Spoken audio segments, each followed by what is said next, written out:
Magandang araw mga Lodi. Ang ating basic recipe ngayon is all about pig pie. Unang sangkap nating ihalo mga idol ay ang sugar at saka yung sibuyas dahon, mantika, tubig. Pagkatapos natin mahaluan ng mantika at tubig, haluan naman natin ito ng margarine, lard. Tapos mga Lodi, magbubukas tayo ng harina para makompleto ng ating pig pie. Ito ang kukumpleto. Pero may asin to, mga Lodi. Lahat ng ginagawang tinapay mga Lodi ay haluan ng asin.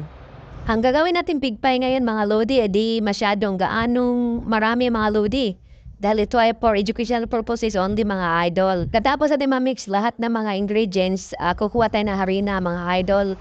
Dito mga idol, magbubuhos tayo ng harina sa laton mga idol. Dahil nabubuhusan natin ng harina mga idol para mahalo na natin dito sa ating ginagawang pig pie mga idol. Mga konting harina lang ating halo mga idol, mga 4 kilo lang gagawin nating pig pie ngayon mga idol para hindi gaano marami mga idol. Para lang ito sa educational purposes mga idol na gumagawa tayo ng pig pie mga Lodi, no? Dito mga Lodi, mix natin yung kabuang sangkap mga Lodi, no? Ito kompleto na to mga Lodi, no?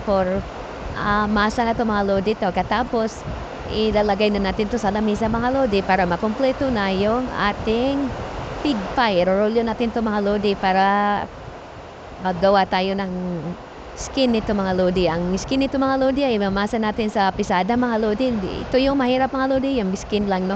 Kasi dadaan ka sa pisadahan mga idol. Dito mga idol, malapit na nating matapos na mag-mix mga idol, no? Atin ang minamasa na mabuti mga idol para hindi gaspang kainin mga idol ang ating ginagawang pig pie mga idol. Ito mga idol i-mix natin ng gusto mga idol para pinong-pino pagkain mga idol para medyo masarap ang pagkain ng ating pig pie. Dito mga idol, tapos nating masahin ng ating ginawang pig pie mga idol. Ilagay natin dito sa lamisa mga idol. Tapos irorolyo na natin ito mga idol, no? Para madaling balutin ang ating gawing skin mga idol. Ang skin ang medyo mahirap nito mga idol dahil gagawa tayo sa pisadahan mga idol, no?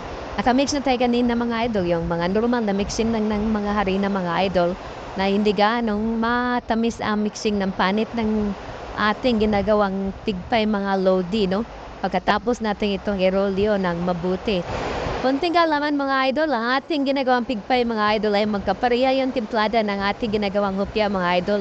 Ang kaibahan ng mga Lodi ay gihanaluan ng ang konting sibuyas dahon ng ating timplada ng pig pie mga Lodi. Pero sa karamihan mga Lodi, ang timplada ng pig pie at saka hopya mga Lodi ay di magkaiba yan mga Lodi. Tapos na natin marulyo ang ating mga ginagawang pig pie mga Lodi, no? Gagawa tayo ng skin ng pig pie mga Lodi.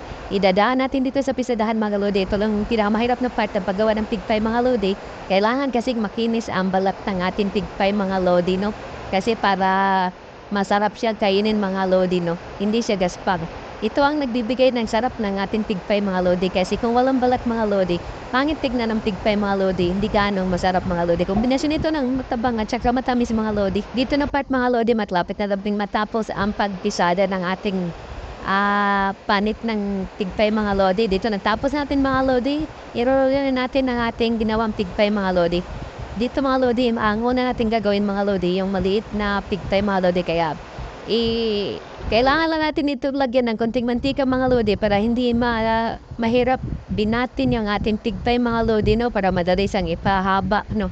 Hindi tayo mahirapang paghabain ang ating pig pie mga Lodi. Kaya na ng konting mantika lang pahid sa balat ng ating pig pie mga idol. Tapos ating marulyo lahat ng ating mga ginagawang mga pig pie na nirolyo mga Lodi.